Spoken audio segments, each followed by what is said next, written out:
Good morning and good afternoon, everyone, whoever is joining from whichever part of the world. I'm Lopita, the event coordinator, and I would like to welcome and thank you all to the virtual event in Smart Manufacturing and Process Automation Summit. Conference Your World is a professional event management company, and we organize international content leaders on a single platform in order to provide our participants with positive experience and bring the latest knowledge on the most important topics in business. For the 2 days virtual event starting today, 10th and 11th of June tomorrow, we are more than happy to have 11 experts in the field of manufacturing, automation, and Industry 4.0. Please leave your questions in the Q&A column or the chat box beside. And without further ado, today I will welcome our chairperson and our first keynote speaker, Joseph Kramer. Joseph is an accomplished technology leader designing and implementing smart production systems and for turbine blades and structure castings. And he's a public speaker with a lot of expertise in digital transformation and conversion of data to value. He's passionate about invention, innovation, technology to create new value systems as well as to advance and empower people. So today we are very happy to have you, Joseph, for the event, and he will be together like with me the entire event as the chairperson till today's end. So we welcome you, Joseph. Thank you for the introduction, Lupita. I'm Joseph Krickmer, as already mentioned by Lupita. It's my first presentation today in the event. So a couple of words about the company I'm with. That's MTU Aero Engines AG. It's headquartered in Munich, in Germany. It develops and produces systems for military and civil jet engines. It provides maintenance, repair, overhaul services for civil and military jet engines. About 10,000 people work at MTU Aero Engines worldwide. We are listed on the German Stock Exchange. So that's all about the context for the company. So I already switch now to my presentation. The thing where we do smart manufacturing and smart factories. Reason why we do that. My targets are always sustainability and customer satisfaction. Targets rests on 4 cornerstones. One cornerstone, from my point of view, one of the most important, shape the future instead of being driven by the external forces. That's a very important topic from my point of view. The technologically leading in order to have the capability to shape the future is in a new way and to achieve competitive advantage is another important topic.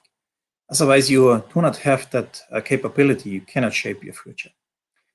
Being international competitiveness, that means the ability to acquire orders internationally and to fulfill this profitability. The fourth topic, from my point of view, make people involved, takes them on your way to the future, gives them the opportunity to shape the future, is pivotal in such an environment. Target excellence or world class is insufficient, so my experience. Why? The industry I'm with, if one was world class in the 1950s in piston engines for aircraft, left the business due to the appearance of the jet engine. So it can be world class in an existing one, but something new appears, and that means you have to change and have to be sustainable. Otherwise, you keep not the role you have already in. So if you go a step further, namely the task. A transition from the Industry 3.0 to 4.0 requires changes in 4 major areas. For the technology, that's the driver. Business model, that's how the way you work. Manufacturing, it's the production model. The processes, how you organize your work. Strategy is the path from now to the future. according to my definition here. The transformation means to implement technology in such a way that people can use it successfully.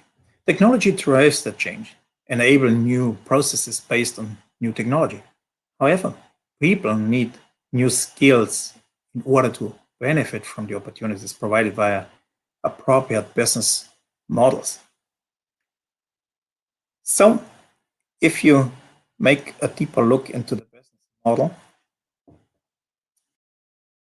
my point of view is there are stable and dynamic markets. A lot of markets have migrated from stable to dynamic markets. Additional automation, that means the Industry 3.0 fits with stable markets because it's quite rigid. In dynamic markets, companies have to have more adaptability in order to stay in the game environment. This is 4.0 fits. Industry 4.0 fits with a high adaptability with dynamic markets. A smart factory is an option in a stable market. The transition from an industry to an industry 3. From industry 3.0 to 4.0 can be done by markets or by internal transition. Now, let's see on a business model from another perspective. There are two major dimensions, according to my definition, in manufacturing. One is the productivity, here on the horizontal line, and then the adaptability in the vertical. Manual work is highly adaptive due to human senses. That was the dominant manufacturing mode before the industrialization. There's one drawback. The productivity is not as high and the efficiency is not as high as needed. The transition from that custom made to mass production has led to rigid automation. That is dominant manufacturing mode in Industry 3.0. Efficiency is the core element. The vision is to establish smart factories that combine high productivity and high adaptability via technology. That combination has been coined Industry 4.0 in Germany. Efficiency is still important. However, speed is the core element and adaptability. These smart factories provide high adaptability via technology, enabling individualization and personalization. The target is to provide individualized and personalized products and services at the price of mass products. So, let's see the business model from another perspective, from the value creation. Value creation is known turf in manufacturing. However, it will be changed significantly by virtual value creation. Analytics will transform process data, external data, to insights, enabling optimization and risk reduction. Furthermore, many tasks are implemented in software instead of an implementation in hardware. Data-enabled production excellence, data-enabled operational assurance are important issues in such an environment. The target is to enhance value creation beyond a physical machining of raw material. That means, if you see on the chart, you see on the physical side, you machine raw power, raw material to machine parts. On the other side, data to value. Now, break down the business model to a factory. What does it mean on the factory side? It's a modular factory, of course. Replacement in some components can be replaced by new and more powerful components without changing the whole system. It's scalable. That means fast expandability without adapting or replacing the architecture system, as well as independently of the availability of skilled personnel. That means you become independent of the skilled personnel to a certain extent. New sites achieve high productivity quickly. Highly flexible and adaptive. That means a decoupling of staff time and machine time. High productivity despite high automation level and adaptability. Autonomous production. Robust and resilient, what do we understand by that? That means a zero defect production, a reliable and fast supply network, self-optimizing system. Planning is replaced by an ability to act. The design of such a factory is in such a way that workforce can operate it successfully. It's an important thing. The business model is cognitive manufacturing, an intelligent production with the ability to change in a fast manner. The production line you see here on the slide fulfills many of these mentioned criteria. So let's have a brief look on the technology side. Technology, as I mentioned before, is an enabler. Target is an intelligent machine. It means the cognitive and physical skills of the workforce have to be externalized, formalized, formalized upfront so they can be implemented in such a machine. The technology roadmap contains what is required in order to achieve defined targets, as well as what technologies may have potential to improve the business model. It covers physical and the value and the virtual value creation. Brief look on the process. Processes are the ways to improvement. Process cost has to diminish, to be reduced, especially non-recurring costs, engineering, planning, fixtures. Why? Because the number of produced parts per variant normally diminish. As I said, the extreme, it's lot size one piece, only produced, customized, personalized. You have to be more agile and cheaper in order to achieve that. Standard tasks have to be done automatically, from my point of view. They have to be fast and flexible. Workforce focuses on special issues. It means what machines cannot do. Excellence means, in my definition, to manufacture in a stable, in a lean, and in a flawless manner. A culture is required that allows and protects such processes. If it doesn't do it, you run into a problem. Processes have to be designed for a lot size one. New ways of thinking and agility require change in order to be successful in such dynamic markets. Another brief look on the personnel area. Personnel is inventing, implementing solutions, create value. Smart factory still needs workforce. The skills of the workforce and the skills of the machine have to be combined. It's not you have one or the other, you have both and combine it and continuous learning is a must in an environment of technological change.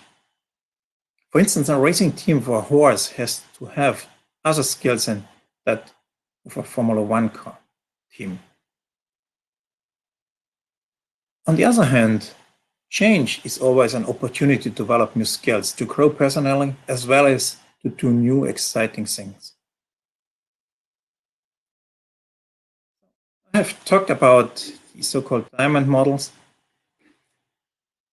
Now, if you regard that and want to implement it, my experience is that strategy and transformation via a holistic approach. Pillars are achieve employee engagement. That means a buy-in from humans as well as from the organization. If that is not present, there's not enough momentum to achieve that necessary change. The automation has to change from the traditional way it is done in Industry 3.0. The way how technology is implemented to achieve a smart factory has to change, has to become less expensive. Cost and time have to decrease. Flexibility and agility has to increase. The creation of value, what do we understand by that? You solve problems that are existing, you solve problems that create value. A holistic approach includes also, from my experience, pragmatic methods which use empiric knowledge. So let's move to the involvement of people. If people feel involved, they feel responsible for the future.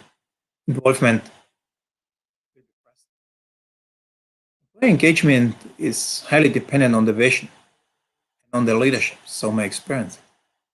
This both is done in a correct way. Vision and leadership lead to an engagement of personnel, employees, and of the organization, and that creates momentum towards smart factory. The future has to have certain traits. The first trait, it has to be understandable. If employees know what the target is and why it shall be achieved, they can support it with their skills and their dedication.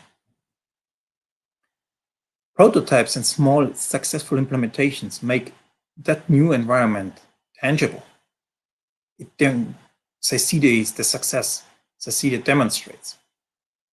Furthermore, it has to be inspiring the future you want to go. If it is an interesting task, it spurs creativity and innovation. Metaphorically spoken, it touches more than the brain, it also touches the heart. It has to be desirable. What do you understand by that? The future shall be more promising, shall appear better than and more attractive than the status quo. It also includes that it has to be regarded as feasible. What is regarded as feasible? A leader with an impressive success record has a high impact on what employees regard as feasible. So, to the strategy, a very important topic, often underestimated, so my experience. A complex system is necessary, otherwise agility and flexibility cannot be achieved, since these require complexity in order to deliver the needed degrees of freedom. The core issue is to operate such a system with a workforce with an average skill level successfully. User acceptance is boosted in case fear of incompetence disappears. If users feel competent, there's no need to close a skills gap. If they feel competent to run a system, to make it intuitively right, that disappears. An intuitive user interface allows each employee to do different jobs in a smart factory. Metaphorically spoken, an average driver achieves Formula One lap times with a Formula One car.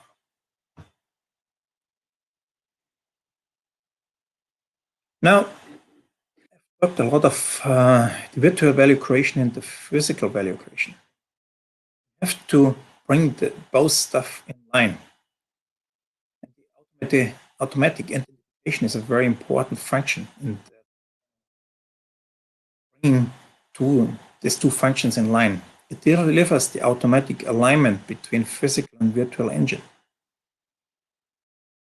It can be done, for instance, by RFID tags or QR codes. We use both in our factories.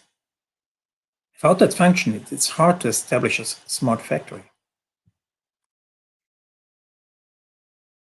On the strategy side, as I mentioned before, we want to establish a new value engine. It means a data virtual one.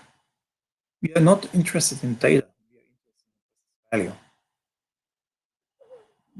Value of oil increases with refining, the same is true with data. Therefore, process data to value. You start with data. The task is to collect data with an appropriate quality level.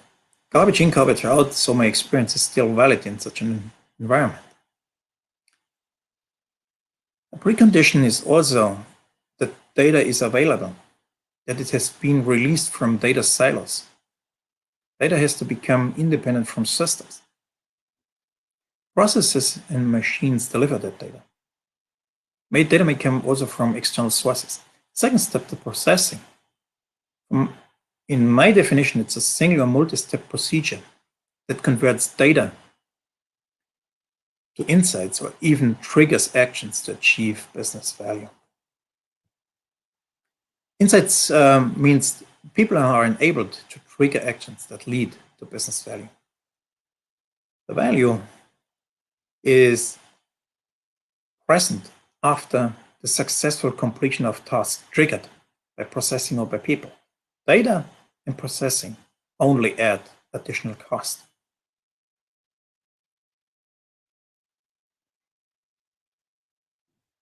So, from the strategy, in order to machine that data, value, a multi-stage, multi-dimension analytics platform is required. Some experience. Some talk about unified data and so on. Platform has, from my example here, two pillars: data storage and data processing. Processing happens on the layer in that model best suited for the action. Data is compressed during the transition from the device towards the backbone in order to reduce the volume of the data stream. A target is always to process data near the data source so that the result is available with a low latency. That allows correction via feedback. You come to a closed loop machining with that function. One dimension is time. That means what is happening, we call it monitoring. What has happened, it's more a deep dive analysis or a reporting function. And what has to happen, that means what shall be done or what has to be done in order to keep the stuff running. That's the predictive side. The platform provides data for machine learning as well as machine data from machine suppliers, enabling them to improve the delivered machine or and to develop better machines.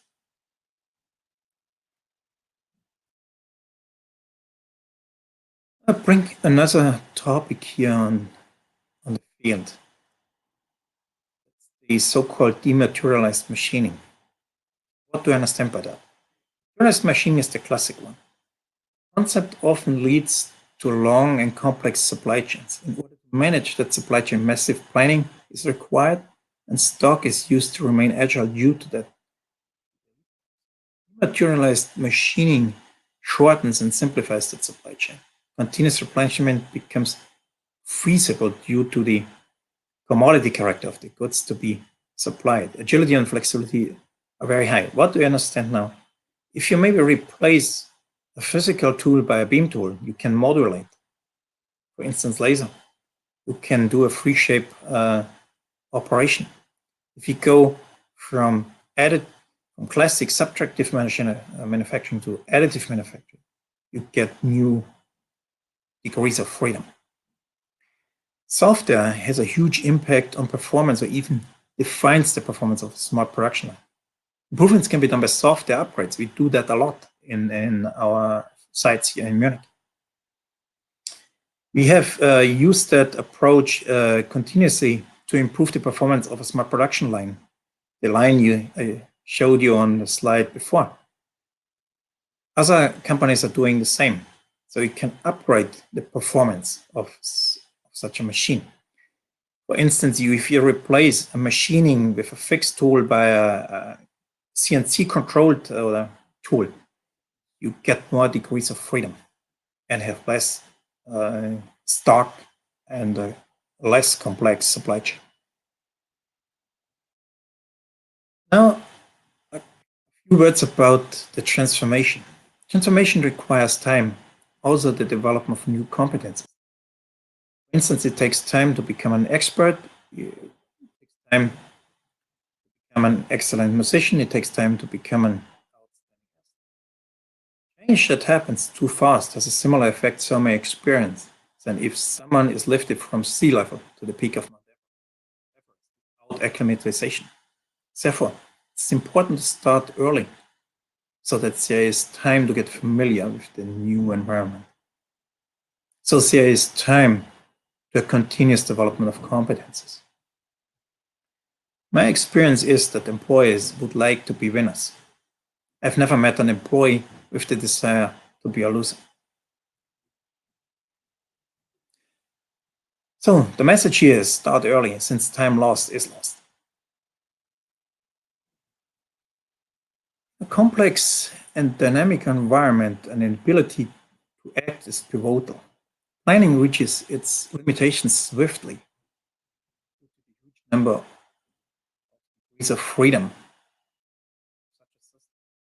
A lot of tasks have to happen near the value creation spot due to the fast pace. There's often no time for central optimization. Central decisions are often a must in order to be fast enough. A skill for a stable market is often or normally a problem in a dynamic market. So now a transformation that's more for the manufacturing thing. Manufacturing, from my point of view, has to improve its image.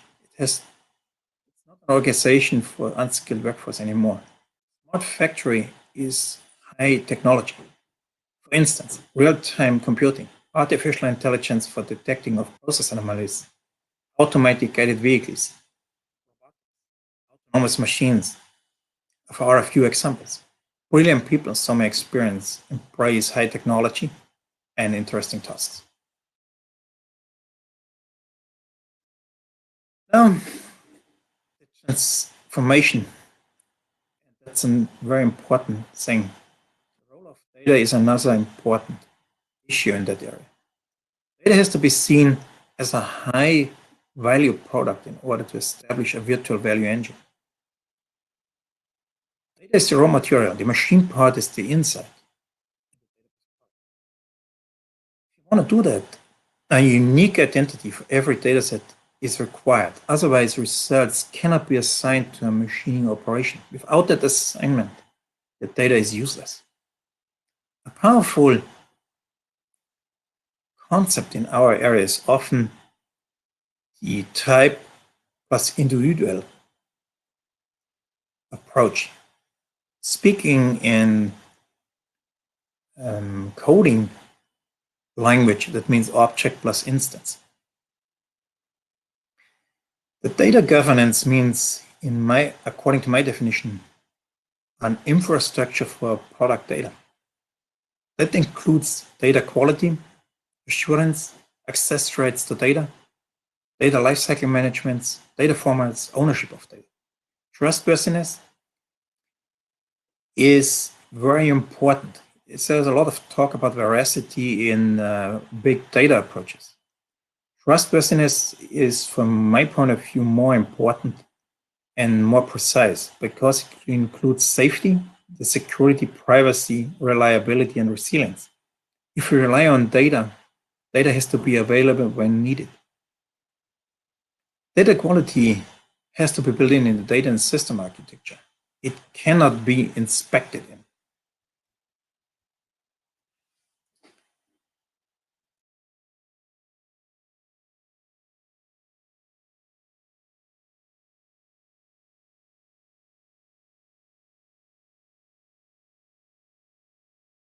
Oh, another transformation. Customer demand drives what the production line produces. That means the made for customer is the important thing. Customer demand defines the methods of integration. It means a customer integrated, not a computer integrated approach. Flexible able to adapt to a fast manner and to a new requirement is the name of the game. Flexible and reconfigurable transform, transfer, and transport functions are key for an intelligent and autonomous factory. Data has to be converted to value. Now, I think another thing, the way you think, the way you act. According to my experience, there's a two-mode mindset necessary. The mode of innovation, speed is pivotal in order to achieve. The amount of parts produced is normally low. That means efficiency. Second, progress happens via disruption, via creation of a new system. In the other mode, in the operation mode, efficiency is primary due to the high amount of data produced and parts produced. Improvement in efficiency, for instance, via continuous improvement, increase profits. Progress happens by evolution, by improvement of the existing systems. Both modes are necessary. So, in a nutshell, agile often implies decentral. Decisions have to be made near the place the value creation happens. I acquired information. My experience is also ingenious solutions are simple. It means systems are complex, the operation is simple, so that workforce can work intuitively successfully. Simplicity, so my opinion, is the highest form of perfection. Success depends on people and their skills. The workforce defines the progress and the processes, develops the implementation and the technologies. It recognizes the potential of technologies. It establishes the business model. So it's pivotal that people are work successfully. So now, as a reminder, the number 2 is process. The number 3 is technology. But the number 1, from my point of view, the most important thing is people. If you have the right team, it's, from my experience, hard to fail. If you do not have the right team, it's very hard to succeed. So now, a few minutes to read the statement. It's not from my side, it's from a writer, George Bernard Shaw. It means reasonable man adapts himself to the environment. Unreasonable man try to adapt the environment to themselves. That's all progress is a result of efforts. Why do I mention that? If you have a personnel that maybe sounds a bit strange or you do not understand it, they may work on something interesting. They may be the spark for something new and powerful. It may be the next big thing. Oh, huh? The last slide from my side, and I'm free.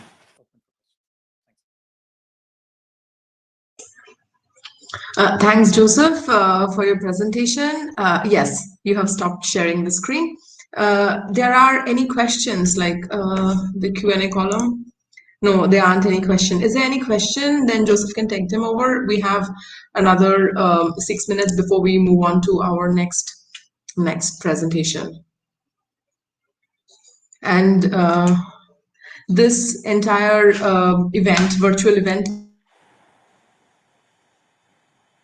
is live. Like I see someone commenting on that. So it's not pre-recorded. It is a live virtual event. There was some occasions when Joseph was breaking a little, like maybe because of the mic. But then the entire presentation was all clear. Is there anyone, any questions?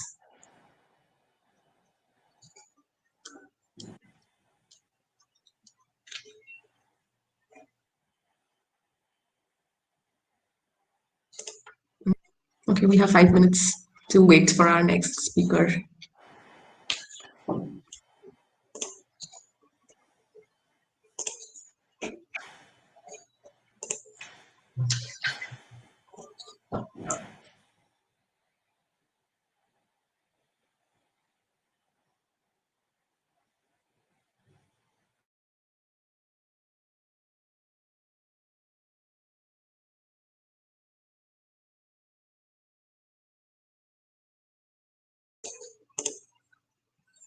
And Joseph, if you have any questions, you can write as well. Okay, there's a question. Is your process actually designed on lot size 1?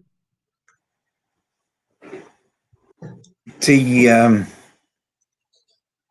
the manufacturing process with on the production line I showed you on one of the slides, that's lot size 1.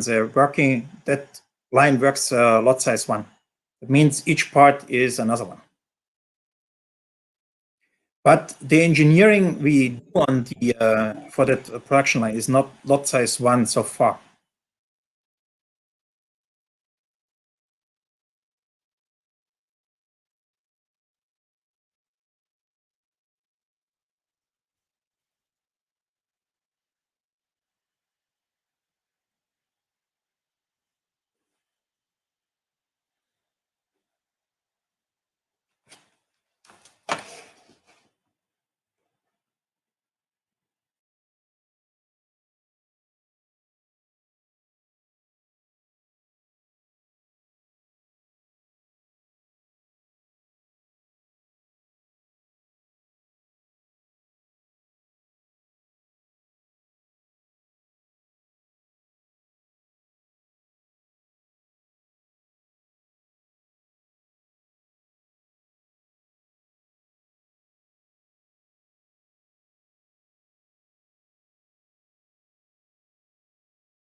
Do you have any other questions? We have still some time left before our next speaker joins in.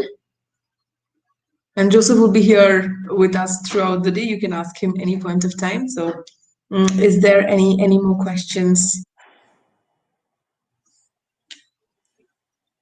My contact data is on the last slide, so Yeah, all the later on, questions.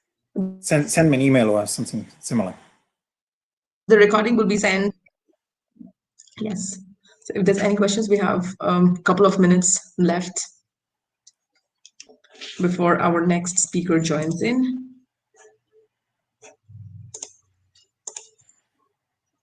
Okay, there's another question. What kind of customer interface does your company have on the data that is gathered from the processes?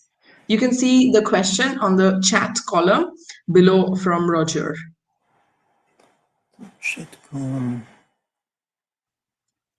I have heard it. So on the stage.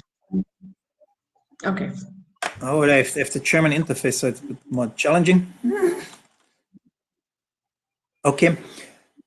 When we currently send data to machine suppliers and tool suppliers. We have defined a data set and they get the data with the after the tool has reached its lifetime for the tool set. For a machine, it's the next generation we are doing. We would like to do it in a regular way, maybe once a day, or not online because it's maybe too challenging. And so they can run the digital twin, now it's called, in order to see whether the machining is running according to the specification and the perception. Do I have answered your question? The transfer to this supplier, we use the same way of data transfer as we use it for the data transfer for the electronic order. It's the same platform. We do EDI for that supplier, for one supplier. So thanks, Joseph. What would be your final thoughts of the presentation or the key takeaways for the people, for the delegates From my side? Today, like minutes? No. What are the key takeaways you would like to give it to the audience, like the delegates today? If you go to Industry 4.0 of smart factory, personnel is a very important factor. If you are right here, you're probably right and successful with the whole process and the project.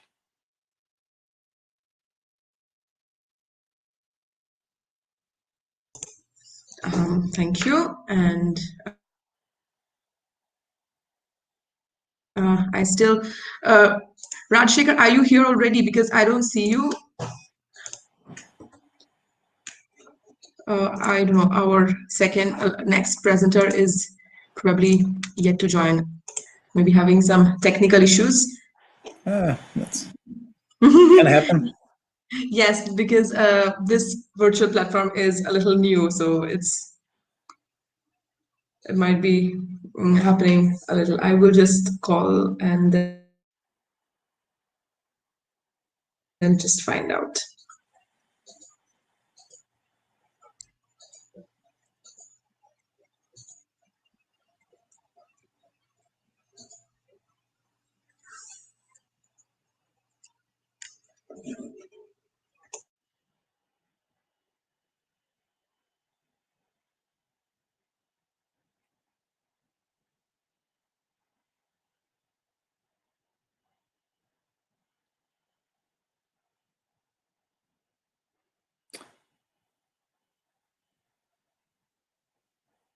Is the next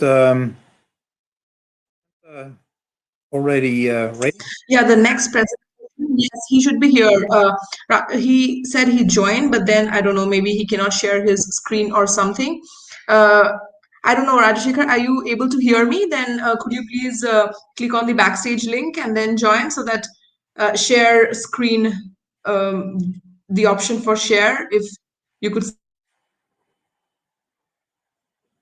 see that, and then I can let you in. If you could hear me.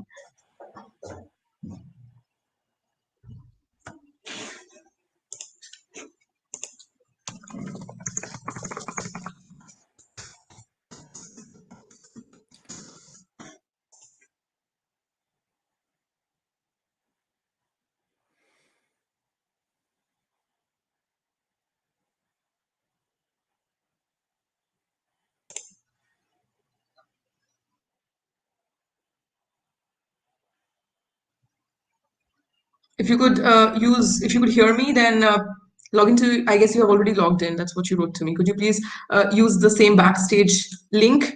Please use the backstage link on another tab, like the test run we did before, and request to share so that I can approve you in.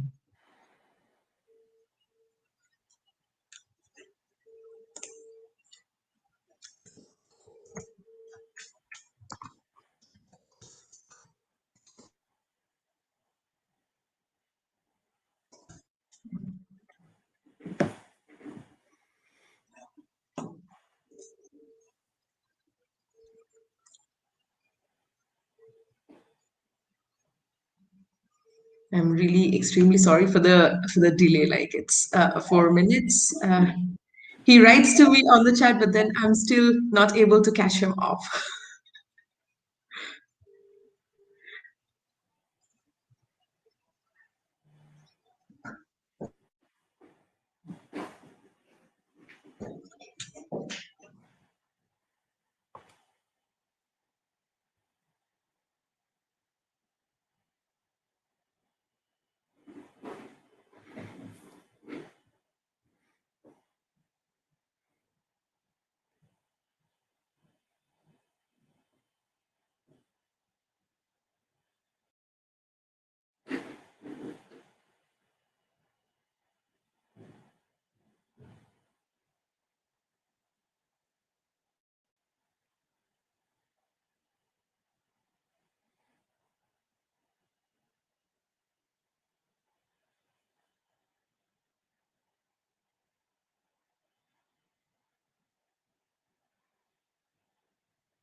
Rajashekar, if you're on the live screen, please use the backstage link which I had sent you. Like on the day of our test run as well, we had the same thing.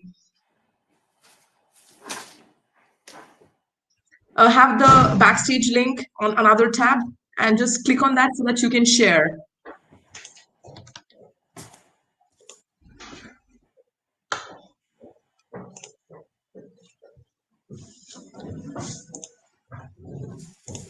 Rajiv, can you hear me?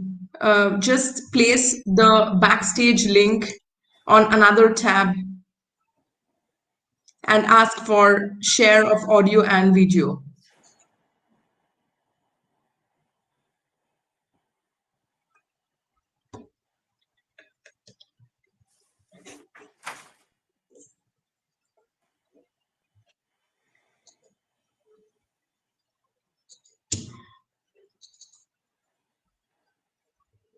Okay, Rajshekhar, I can just give you a call. If you can receive your phone, then I can guide you through. I guess you are still having some technical issues at your end, which needs to be resolved.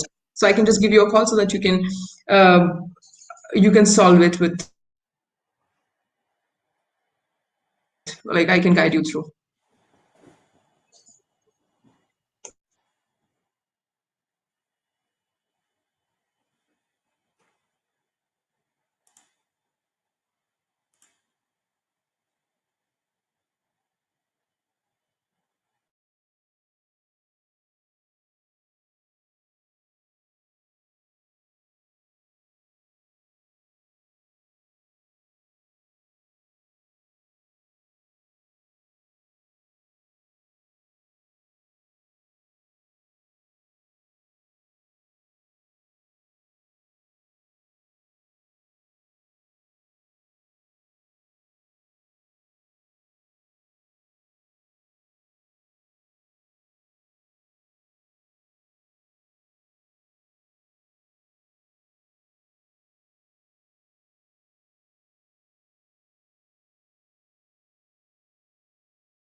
Yeah, hi. So you are back. I We could sorry, finally sorry. we Yeah. could finally get to you. Yeah. So we will. Joseph, are you here? Yes, Joseph is here Yes, as I'm well. here. Okay, so Sorry for we the have finally back found issues. him. It happens. It's fine. Um, So I can introduce the so next speaker. we get back to your presentation, and yes, Yes, I think Joseph was telling yeah, Joseph, something go for ahead. introduction. Yes. Yeah, I make please. a brief introduction. I think I do not know whether I pronounce your name correctly, Racheska. Raja. I Record. I do not know, therefore I'm asking. He's a seasoned engineering professional with over 17 years of vast and diversified experience in automotive manufacturing engineering, operations, project planning, project management, and technochemicals, client management, process and product quality, fragile cost, or high technology turnkey automotive projects. Now, the stage is yours, and Thank you. on. A Yeah. warm welcome to the next speaker. So Rajshekar, you can just share your screen and then we can have your presentation.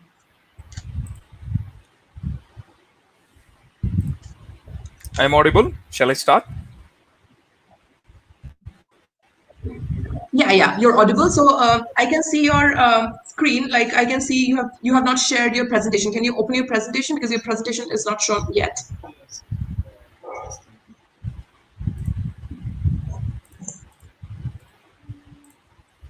Let me try once again.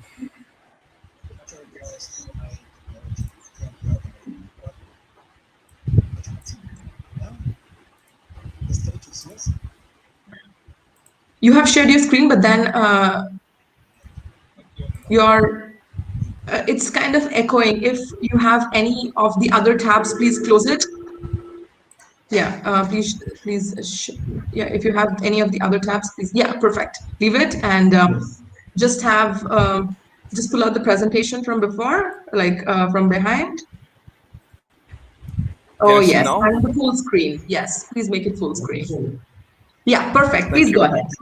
Thank you. Thank you, one and all. Thank you, one and all. Thank you, one and all. Sorry for the first of all delay. And it so happens in the new internet era.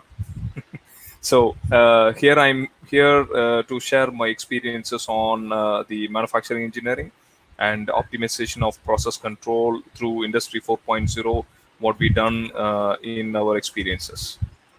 So this is agenda for today. So I will take you through an introduction and the process engineering and industrial operations and Industry 4.0 implementation and its outcomes and current process control and the future challenges. So this will be the agenda today. So a small introduction about me. Myself, Raja. I have completed my MTech engineering and I'm doing my PhD in India. So I have nearly 18 years experience in automotive manufacturing, and currently I'm working with the Secular Technologies as a global and India program head for process engineering division, and we have implemented various automotive programs in low level as well as high level automations, both in auto OEMs and auto tier ones. So I am responsible for both simultaneous engineering, that is called design phase, as well as industrial phase, both. So and currently I'm doing projects for all put together, starts from stamping to up to facilities as a turnkey project. So this is my short introduction. I will not bore you. I will take you through direct agendas.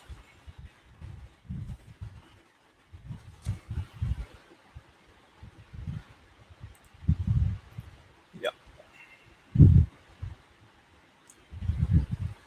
So, what is manufacturing, engineering, and industrialization? So, this is the expertise which we have in Segla.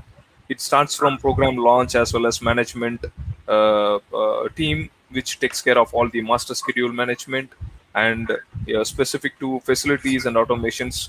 We do as a complete supplier discussions here and doing the electrical mechanical activity. And it starts from body shop, paint shop, assembly, and it goes to GD&T, implant logistics, and quality management. Here we have implemented huge number of Industry 4.0 specs and for low cost automation as well as high level automations on robotics, which I will explain you later. So this is little bit uh, detailed explanation about what we do in the simultaneous engineering. So it starts from pre-project study to a complete packaging transit or a complete supplier planning inputs.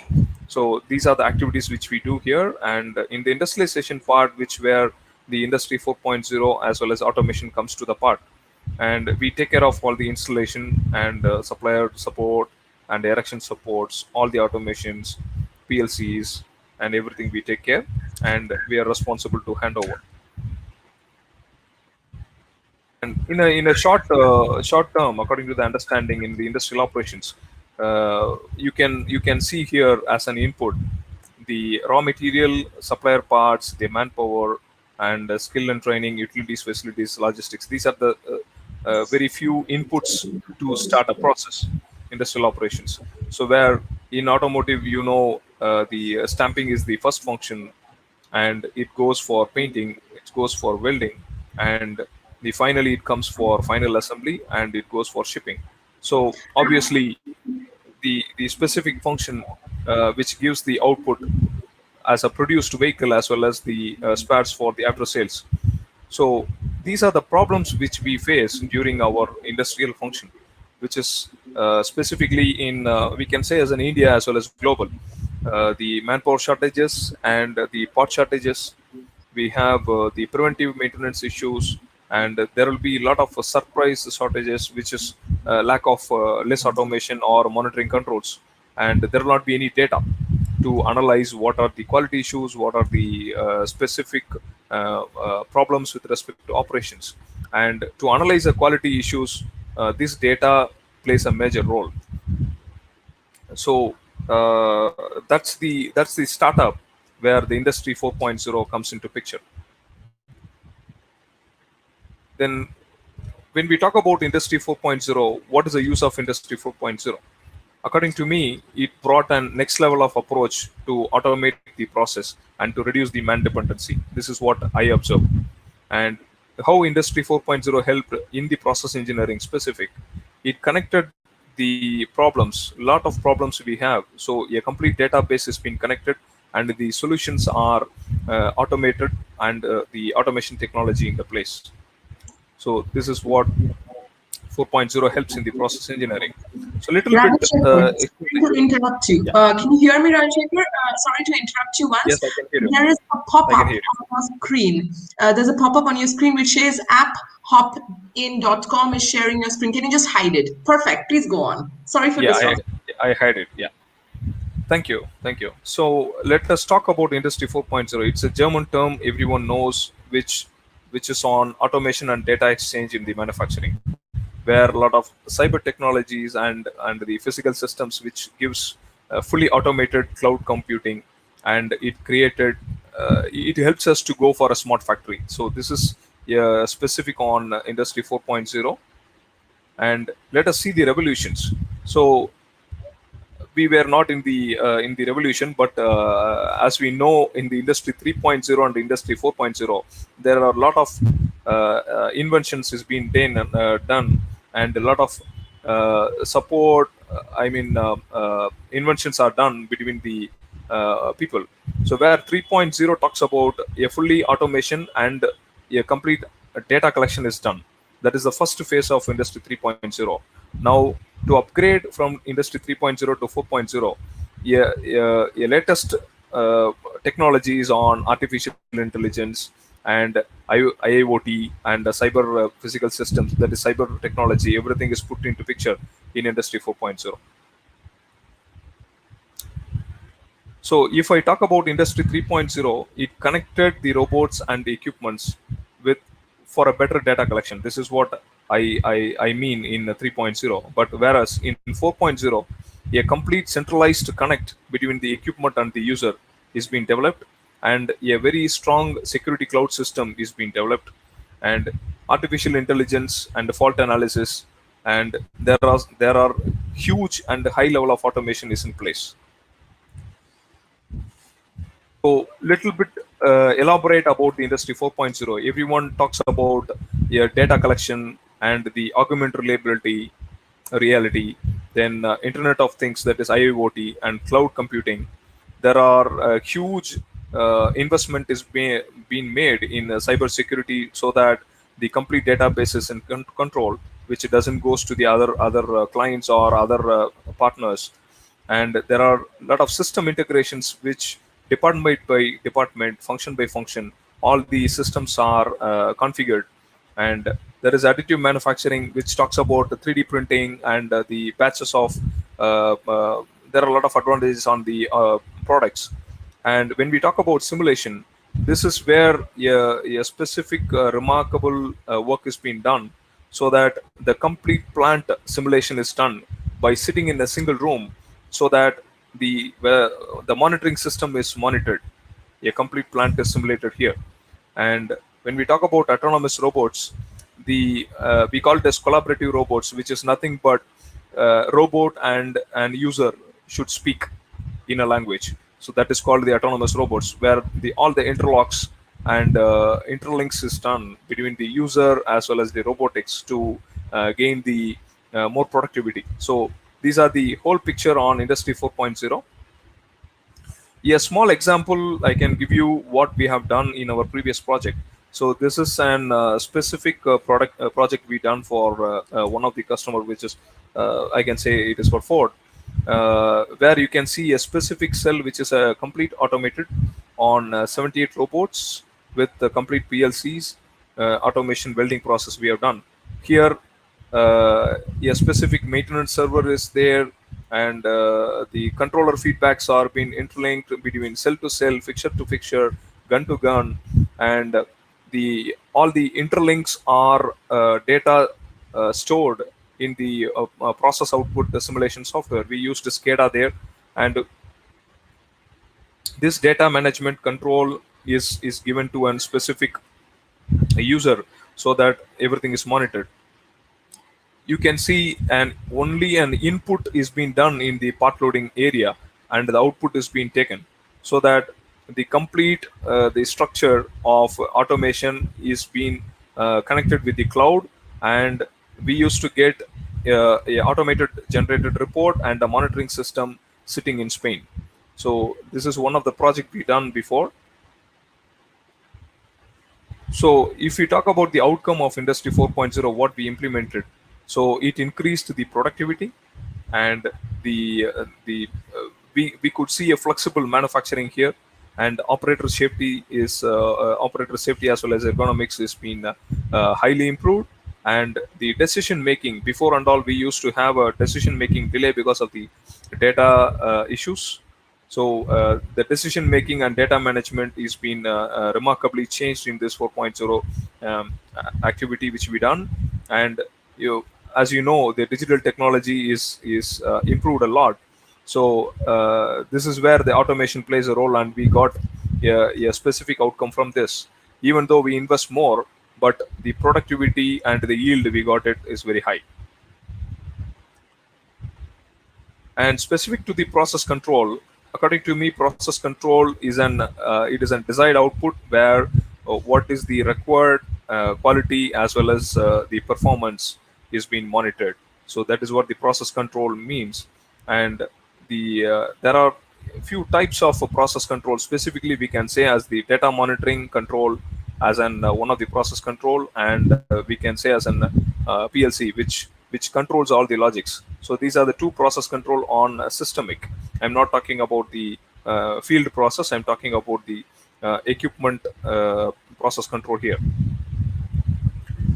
I can give you a small example to little bit elaborate about the process control we have in low cost automation also. So here you can see a small fixture here with all the POKs and sensors, and this fixture is being controlled within fixture PLCs, where we used to have highly interlinked between welding gun and fixture to PLC. This is a generic process which everyone do, but what we what we done in the Industry 4.0 is this complete database is being managed in this SCADA software, and the output is being monitored. And if there is any suitable corrections to be done, sitting in the seat, it has been implemented. So nevertheless, we have reduced all the human dependency, process control in place, and we have done a very low cost automation. Everything is fine, but what's next? Now we are entering into smart factory. As a company, we have set up a specific team to work on smart factory here, where IIoT and control, cloud and digital platforms, all these we have a team on robotics, and whatever we implemented, all those things with the data monitoring and machine monitoring is being done. And now we are working towards the artificial intelligence on AGVs and the complete machine automations. So this is specific of process excellence what we do, which is derived from the smart factory, which we want to develop a tool here. So this talks about a specific dashboard which will contain all the interlinks between the process and the system. So this is a specific tool we developed, and this tool will give an very controlled forecast requirement, and this will ensure the operations and the engineering come to a single window. So there will not be any flaws, there will not be any delay in the schedule, there will be a proper handover, there will be a proper preventive maintenance, there will be a monitoring system, everything into a single umbrella we have brought it. So this is a tool now we are developing it now, and this will be used for the as a turnkey projects henceforth. And Sigla is an design as well as a process engineering firm where we are working towards the monitoring systems and as a turnkey system, turnkey solutions. So we could find some of the challenges ahead here, where the future industries with the high level of automations and the number of skill expertise people are less to handle the smart factory process. We can see the automations are getting increased, but to maintain this smart factory or high level of automations, the skill expertise is very less. So this is one of the challenge we have, and we are developing an internal training group which give us specific skilled training and developing the people, so that we are trying to reduce the skilled manpower shortages, and we are the process optimization and the sustenance is the next focus we have to do in the industrial engineering. This is what I feel as per the experiences, because the people are available in the field to implement the process and to execute and operate, but very less expertise people are available on the optimization and the sustenance part.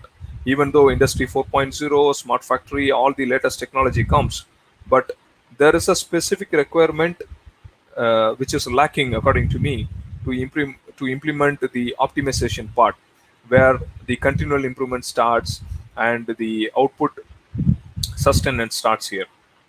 So as a challenges ahead, Sigla developing an online process excellence tool to work on process engineering with artificial intelligence expertise, and so that automotive programs can be done through our partnerships and the experiences we have with the suppliers, ABB, all the line builders, we call it the line builders, and the tooling suppliers.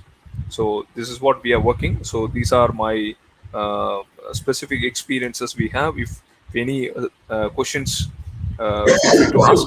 I'm ready to answer to you. Yes. Hi, Rajshekhar. Thank you for your presentation. We have a couple of questions. So would you like to take them over, or do you want me to call them out to you? I You can can stop open the sharing your screen. screen. Yeah, as soon as you stop sharing your screen, you can see the questions.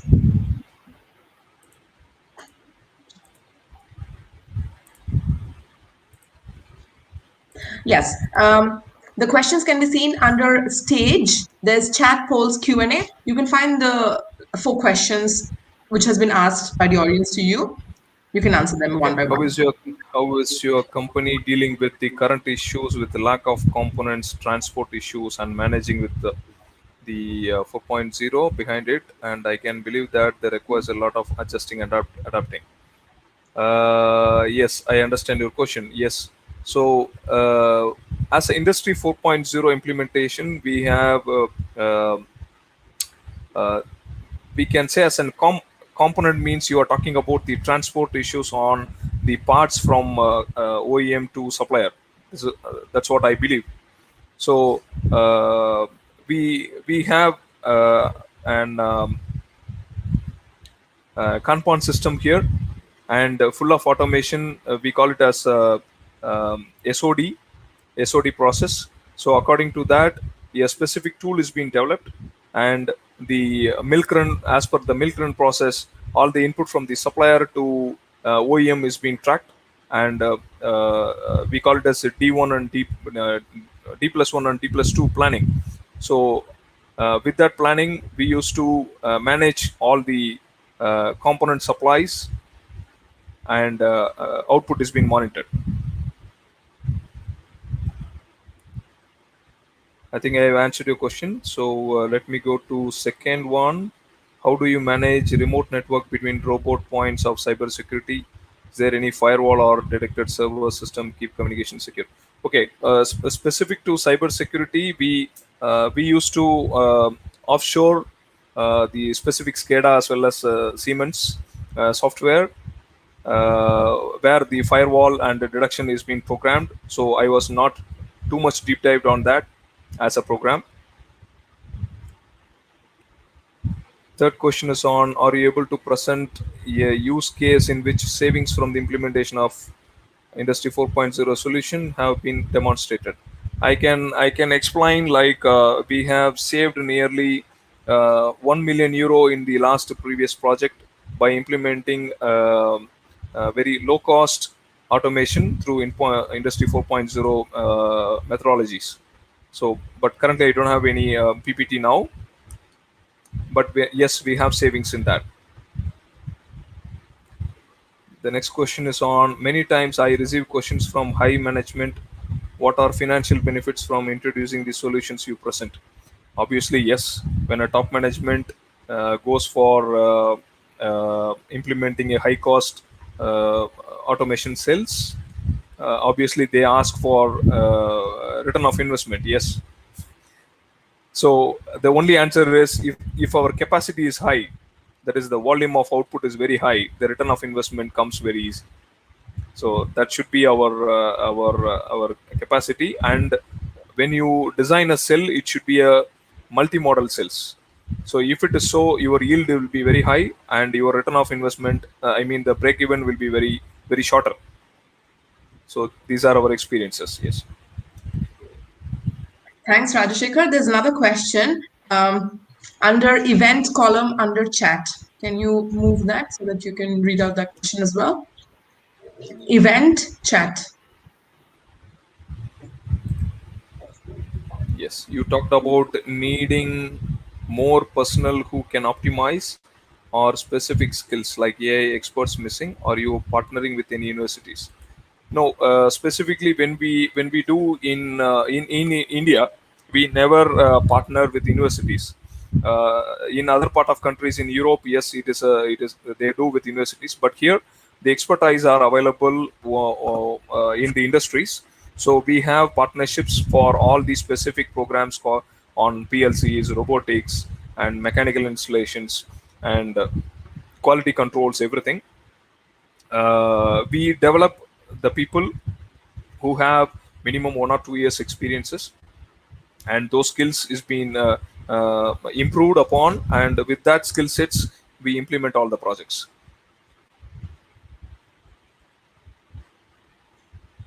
I think that's all. I don't have any other questions for you. Yes, there's no. That's all over. Yes. Yes, I will just remove this. Yeah.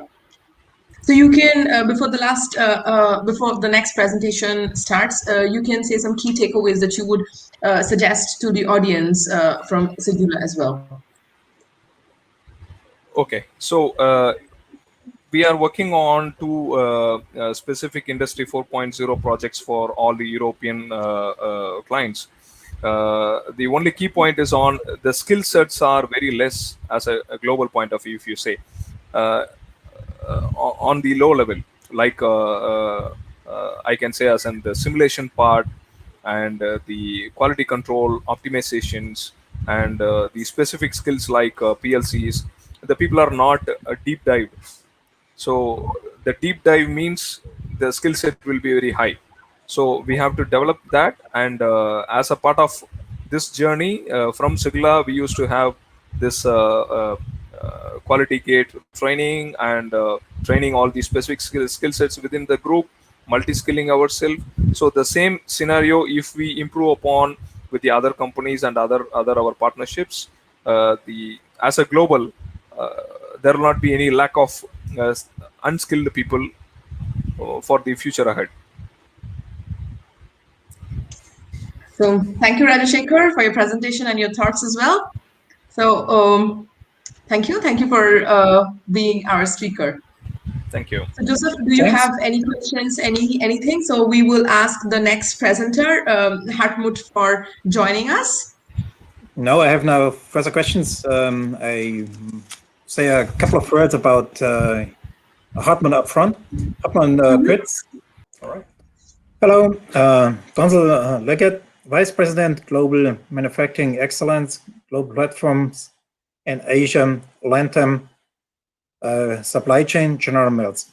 Donzel has over 25 years experience in global supply chain and operations activity, cultivate and foster highly motivated and dynamic teams to advance productivity, performance, safety, and business operations.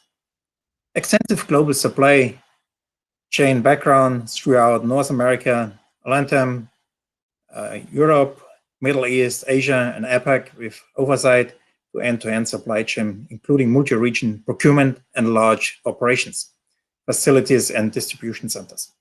Proven reputation of advancing organizations through global manufacturing excellence strategies, productivity and safety improvements, and employees' enthusiasm and engagement. A welcome to Donson. The stage is yours.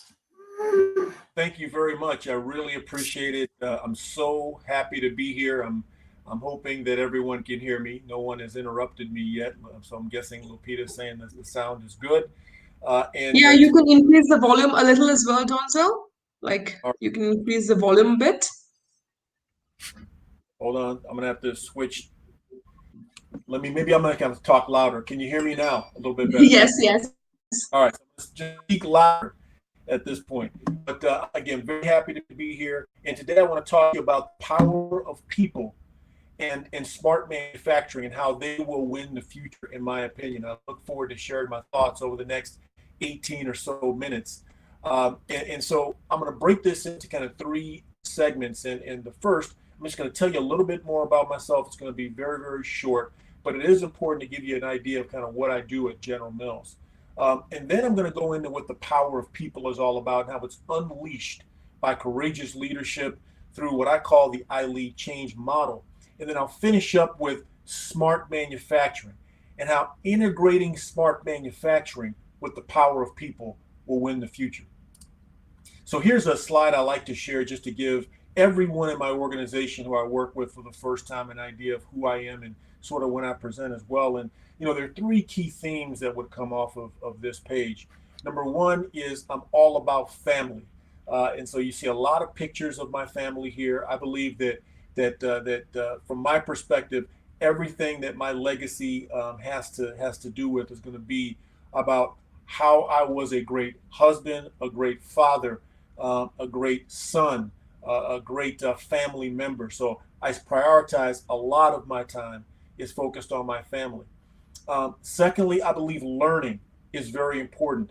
And so you see that I articulate that I'm a native English speaker, but I've learned to speak Spanish and Portuguese as an adult. I can speak a little bit, very little bit of French, and I can say some things in Mandarin. I think it's very important when we have global leadership roles like mine, that when I'm traveling to places where I have large team member bases, I can speak to them directly. I think that's very important. And then finally, I think leadership is very important and is very important to me. And so I'm someone who takes a stand in my community. I'm someone who speaks out and stands up for those who can't speak out for themselves. Many times we expect other people, government officials and things like that, to speak up and stand up because we believe, well, they're elected to do that. I believe that any of us who are fortunate, I have a lot of people that helped me get to where I am in life. I owe it back to those who are less fortunate for me to sacrifice, put myself on the line to speak out on behalf of those folks who are marginalized. So that's what I'm all about: family, learning, and leadership. Here's what my role is at General Mills. I lead global manufacturing excellence, global platforms, and the Asia Latin America supply chain. Now, global manufacturing excellence is all about developing and implementing our manufacturing standards across the world, and global platforms is about developing solutions that allow our global brands to grow around the world. And then leading the Asia Latin America supply chain is providing leadership for our emerging markets to ensure that the differential capabilities and support that they need are brought by senior leadership of the company. It's a big role that covers a lot of different things.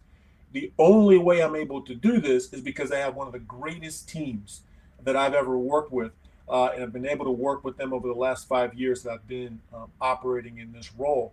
And they have allowed us to deliver some outstanding results that I'm going to talk about here in a second by their leadership in unleashing the power of people.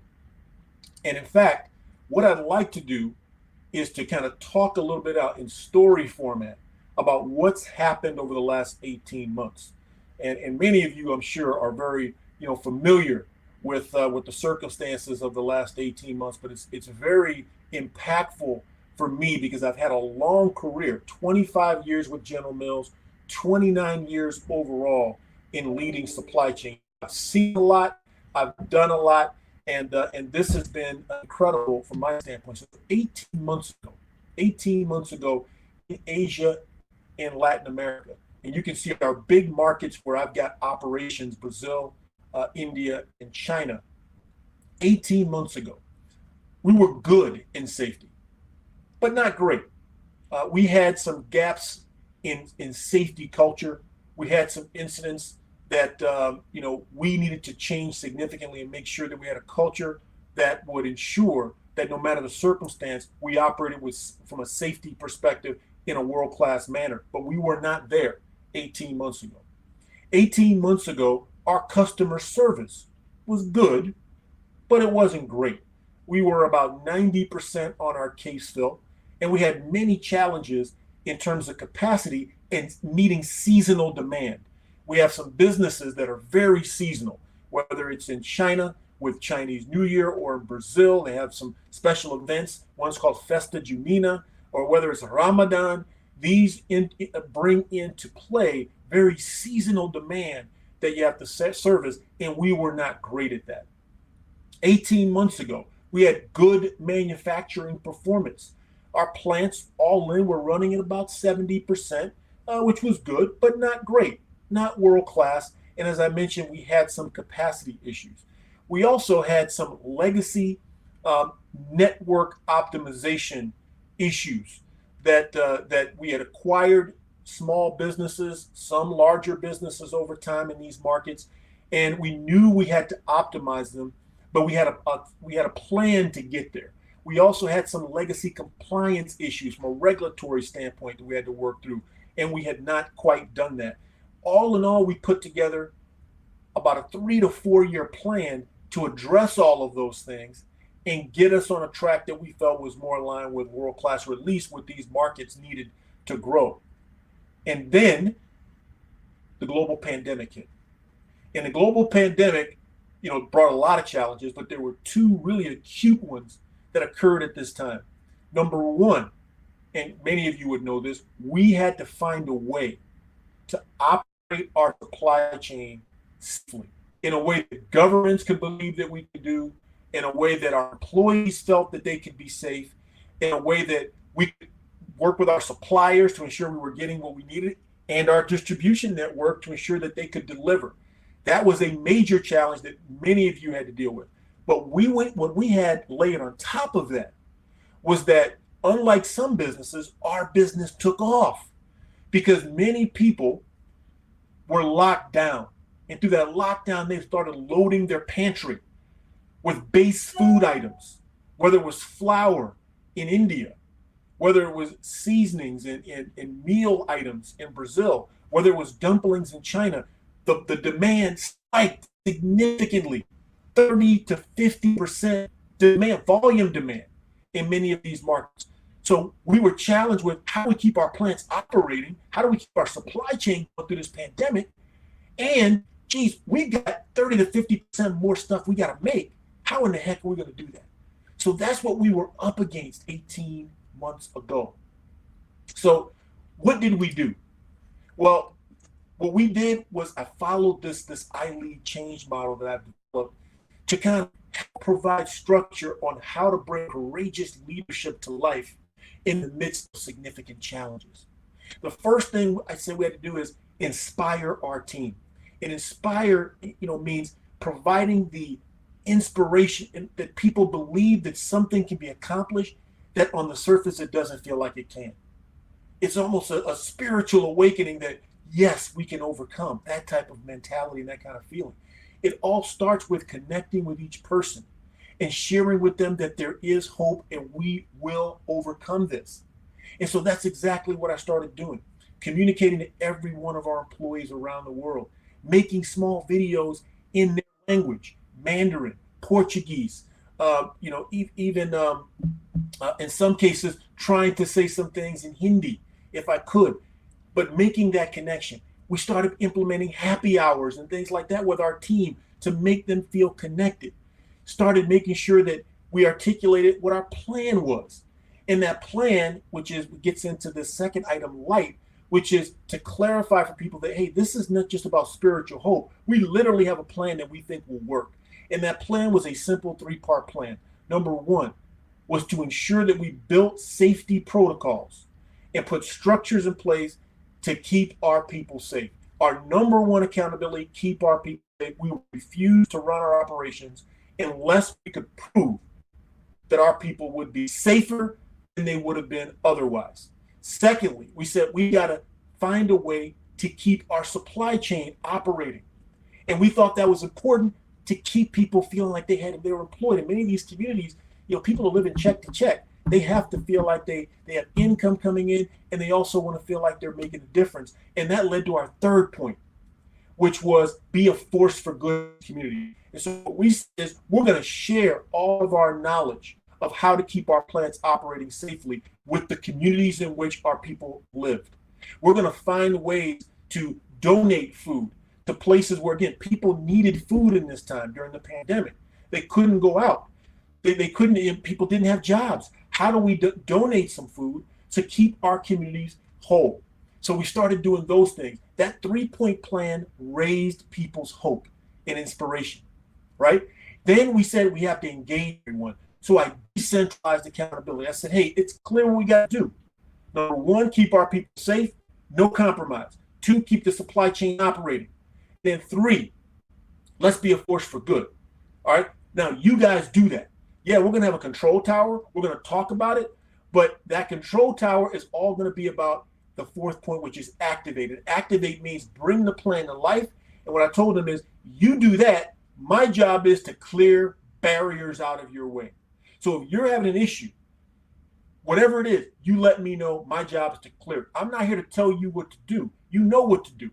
My job is to clear barriers, even if that means challenging our business leaders because they're introducing things that are taking us off our 3-point plan. They're introducing complexity that, yeah, in the normal circumstances, we take on, but not in an 18-month situation where we're dealing with a pandemic. And our first priority is keeping our people safe. Second, to keep our supply chain operating. And third, to be a force for good. And so I did that. That took courageous leadership, but that's what it's all about. And then 5th, develop. A lot of times when crises come, people tend to move away from investing in their people. We said, no, we got to double down on investing in our people.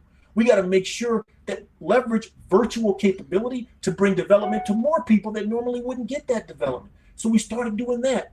We also started making sure that we didn't forget about psychological development, helping people deal with this pandemic. So we started working through things to build personal well-being, as well as holistic balance. I talked about having happy hours built in, started sending $25 gift certificates to all our team. So when they had the happy hour, they had something there. If they wanted to buy a spirit, they could do that. If they wanted to buy a meal, they could do that. We could enjoy it together and work on their holistic development. So what happened? What happened? Here's what I can tell you. We went from good safety to great safety. Our safety performance within our factories is world-class over the last 18 months. We have drastically less workplace injuries than we did in the prior 18 months. World-class levels. But in addition to that, we created standards and protocols of how to operate during COVID that in many cases, municipalities and states borrowed what we were doing to share with other manufacturers in the community. We were one of the first manufacturers in China that were granted permission to start back up by the government because they were so impressed with what we were doing. Many of our employees in our communities tell us that they feel safer in our plant than they do in the community. And we're talking about communities unlike the US, like India and Brazil. They are still in the midst of very devastating issues with this virus. So our safety went from good to great. But not just that. Our customer service went from good to great. Remember, it was about 90%. It went up to 96+% with 30 to 50% more volume to run in many cases on different platforms. That's absolutely incredible. How were we able to do that? And I didn't go to the slide. I'm going to go here. So sorry about that. I'm getting so carried away with all this great stuff that we were doing. But our record performance on customer service because of our record performance in our plants. Our manufacturing plants, remember, were good. We were running 70% all in. We gained 10 points of improvement during the pandemic to 80% and were able to deal with Chinese New Year. We didn't have the outages we had before. Ramadan and Festa Junina in Brazil. Again, some platforms were as high as 30 to 50% more volume. And we handled it with record performance. In fact, we were awarded one of the 2021 Manufacturing Leadership Awards by the Manufacturing Leadership Council. Just fantastic performance. And remember, I talked about the fact that we had some legacy sort of network optimization issues. We implemented significant restructuring transformation projects during the last 18 months while the pandemic was going on. We felt that, we had to move forward. Our business has to survive changes. We started making those changes and we started making them successfully, on time, on budget, no issues, continue to make sure we're planning for the future. And all of this was done, again, during the pandemic. Unbelievable. Look, I've been in this thing for 29 years. I have never seen a year of performance quite like this. To me, this was the greatest year of performance I have ever seen from a supply chain, especially when you layer on top of it the challenges that we were facing with the pandemic, right? So this is the power of people. This is our team that represents what we were able to do. It was because of these folks all around the world and us unleashing their power. That's how we were able to accomplish those amazing results. The power of people is the competitive advantage for today. And I believe that it must continue to have a role in being the competitive advantage going forward. But to win the future, a clear digital ambition must be established, I believe, that is complementary to the business model and that leverages the power of people. And it has to include smart manufacturing. I believe that's what will be needed to win the future. Now, we have a digital ambition in the ASLA supply chain, and it is to build a consumer-driven supply chain powered by real-time data to enable end-to-end integration. Now, I believe that it is important for us that our digital ambition must connect. It must connect optimization with transformation, right? So if you look at our digital ambition, we believe there's kind of 4 parts to it broken into 2 categories. One is optimize, the other is transform. Those 2 must be connected, right? So here's the way I look at it. We've got to automate our work processes to free up the power of our people. We have to leverage smart manufacturing in the form of plant and industry 4.0 to supplement the power of our people. And we've got to make sure that we invest in end-to-end real-time visibility to enable us to have truly world-class go-to-market strategies, again, to fully leverage the power of our people. Now, all of these together, automate work processes, smart manufacturing in the form of plant industry 4.0, end-to-end real-time visibility, having a world-class go-to-market strategy, all of them together are good. There's no question about that. Smart manufacturing is good. There's no question about that. But when these are integrated with the power of people, they become great. They become great. Those integrated with the power of people will win the future. And that's what we plan on doing. So thank you very much. I appreciate your time. And Lupita, I turn it back over to you. Questions. Thanks, Donzel, for your presentation. Questions? Are there any questions that you would like to ask, Donzel? Because I don't see any questions on the Q&A column. Well, if any come up, you have my contact information. Send them to me. As you can tell, Yes. I'm very proud of our team. Definitely. Okay, if there's any questions, yeah, there should be something. All right. Yes. Can you see the question, or do you want me to call it out to you?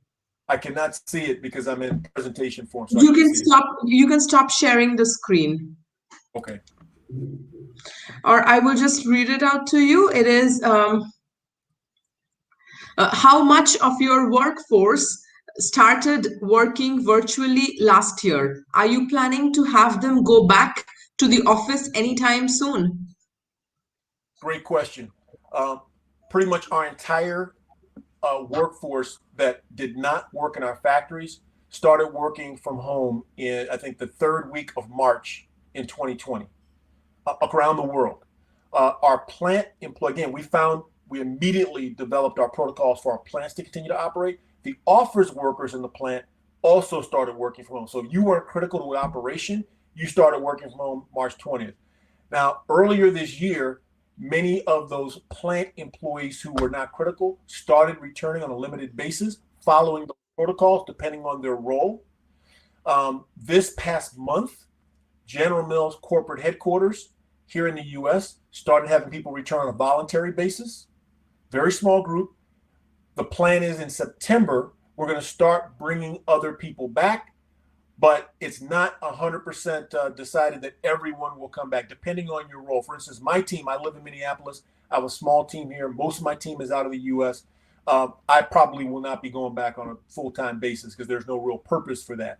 In other parts of the world, whether it's Hong Kong, Taiwan, China, they've been on different schedules depending on the circumstances within their country. India is still all working from home. It's been very difficult for us there.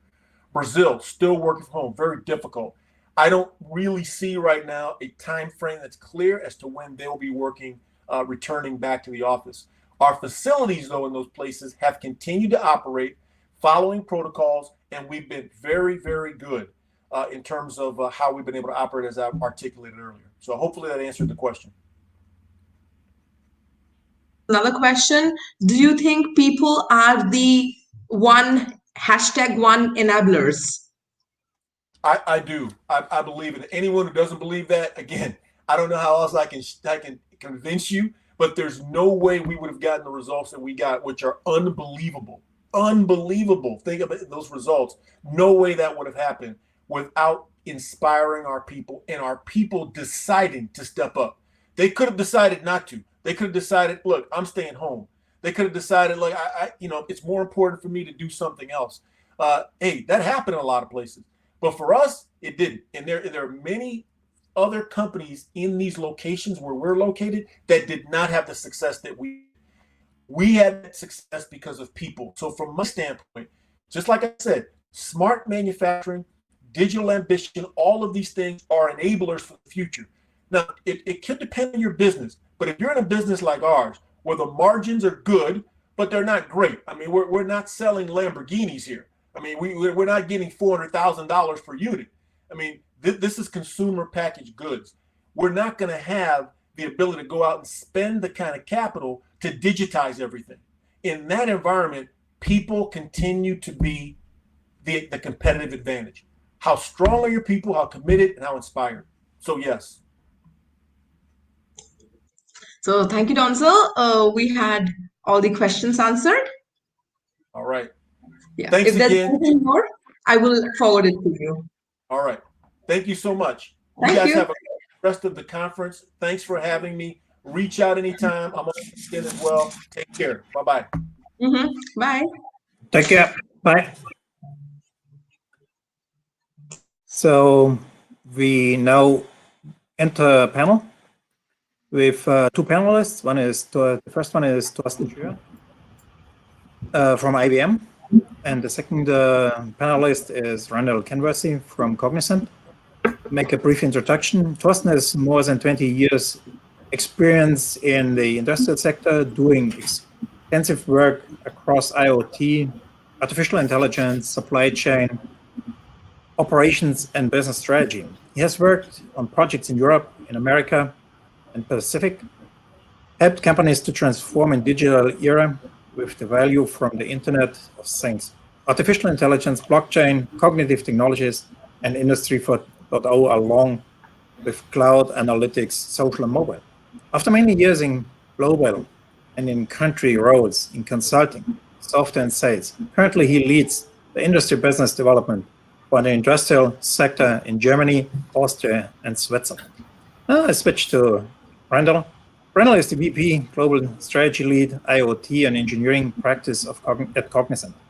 He's highly dedicated professional with a proven track record of leading top-performing teams to drive sales through innovative solutions, delivery, and strategic positioning. Over 20 years of management and consulting experience, focusing on strategic planning, IoT product strategy, business process re-engineering, M&A, and system integration. Broad and deep consulting experience working for clients across industries and multiple geographies, including Europe, South America, and Asia. So I think the first thing is we switch to the first topic. I mentioned in my presentation that value creation is a big topic in Industry 4.0, and especially you bring value out of data, bring value out of the so-called virtual value creation, the virtual urban value engine. So the first question is, do you think can digitalization and the associated technologies already contribute to an increase in value today? If so, do you think so? Why? And let's say start with Randall. In case he feels comfortable with that question. Otherwise, we pass it on to Thorsten. So just to clarify, the question is it the how or the why are we seeing the value creation, or is it a combination of that? Let me just kind of verify that I understand the question. Shall I repeat the question? Yeah, please. That would be great. Can digitization and the associated technologies already contribute to an increase in value today? In case you think so, why? Yeah, well, I mean, I think digitization, what we're seeing within manufacturing is, it's an OpEx transformation, really driving down kind of the operational costs. And in terms of where we're seeing the value, I think it really starts fundamentally with the fact that we've taken these historical manufacturing operations that have historically been quite siloed, independent, and not very well integrated. And now with IoT, we're really beginning to light up manufacturing operation floors. And, just as an example from a client, a manufacturing and CPG, a brewing company actually, where we went from 6,000 data tags to 6 million data tags in a plant. But access to that data is irrelevant if you're not improving the operations of, through that data. So it's taking that data, applying the analytics, and on top of that, to improve your overall, to improve OEE through that intelligence. I mean, we've got examples of clients using that digitization, using AI to improve operations, driving 200 basis points in their OEE improvement. So, I think it really starts fundamentally with getting the access to the data and then putting the intelligence on top of that data to improve the operations. So that's how I'd see how and why we're seeing the value being driven. Thorsten? Yeah, maybe to build on that, two perspectives. On the one side, I mean, our internal perspective, how we apply these kind of technologies. If your CFO who steps up in front of Wall Street and shares, because of our supply chain excellence, we were able to increase the revenue by X%. That's a clear indicator what is the contribution of a supply chain to the bottom line of a company, but also the payback with all the efforts, not only on technology, but also on technology brings there. And as we all see, I mean, Industry 4.0 is about 10, 11 years old. The good old days, nobody asked for a business case really because this was cool and sexy and everybody needs to do something like that in order to be part of the pack. But what I see on the client side, the last 6, 7, 8 years, there is no project without the proper business case. So very clear KPIs in order to, does it make sense to put this edge analytics in there? What is the impact on quality of product? How much product failures can I reduce? What is the uptime of my particular machinery in order to keep this stuff running? But also on staff, right? I mean, if you see, in particular in Asia, how much effort is in there for visual inspection of products, where you still have hundreds of people wearing white gloves, checking the surface of a mobile phone, for example, huge impact. That's not only to reduce cost, but really also, like what Denzel kind of mentioned before, using that additional capacity for other stuff, which is then more value add than just checking whether there are scratches on an iPhone, for example. Yeah, actually, can I just jump in, maybe build on Thorsten's comment, and maybe a question for him, because one of the things you mentioned, the business cases, and agree fully with in terms of the need for those business cases. I guess, one challenge that we've seen in some situations is this ability to drive some of these IoT or manufacturing, I'll call them manufacturing solutions at scale. And the challenge that we've seen is we can build the business case at a plant level and we can get buy-in at a plant level. But as I think we've seen historically, those plants have autonomy in terms of deploying these solutions. And so being able to get that solution deployed at one plant, but then replicated across an enterprise can be an ongoing challenge. I think there's ways, we've actually got some white papers in terms of how you get past that, but just kind of curious if you're still seeing that, Thorsten, in terms of, that ability to drive these manufacturing solutions at scale, or do you still see situations where a client will deploy it in a plant, but getting it deployed enterprise-wide is a challenge? Well, it depends who owns the budget and who owns the pain. I mean, I've seen either one, right? Where the particular plant is kind of owning the budget and trying to fix an issue for their own kind of position of its plant into a plant network in order to compete with all the other plants. But there are also kind of examples where you have this manufacturing optimization coming from the top in order to get improvements across the entire place. So either way. However, I also see situations where the business case has been calculated not fair, because there are a lot of cost components that people say, hey, we're going to have this cost to maintain this particular application, for example, and we don't want to make that part of the overall equation. So there's always a big way to maneuver around the business case in order to make that more attractive or not. That this not level playing field. There's a lot of politics always involved. Not always the facts are the only basis to make decisions on, but that's the way it is. You need to find a way in order to overcome those, either top down or bottom up. You need to satisfy, I think, both sides. At least my experience, without kind of attacking too much the issues which are coming up there. For example, security. This is still one of the big topic that I see. Maybe Randall, you can comment on that one also. How do we cope with security? Going back to the question, IT in manufacturing is different than corporate IT. So I still continuously see this, call it fight, call it discussion, who owns the beef, if you like so, and who makes the decision how to do security. Do we do an IT security approach versus OT security or hybrid? I see everything there, but this is still big in the discussion in most situations that I'm seeing. Does that reflect your experience also, Randall? Oh yeah, absolutely. I mean, I think there's that that common inversion between the priorities of IT security being first and foremost.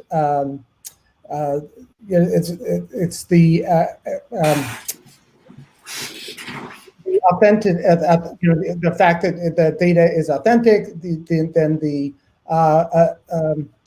I've got this pyramid, and it's now just slipped my mind. So in manufacturing, it's basically number one priority is availability. The plant needs to be running.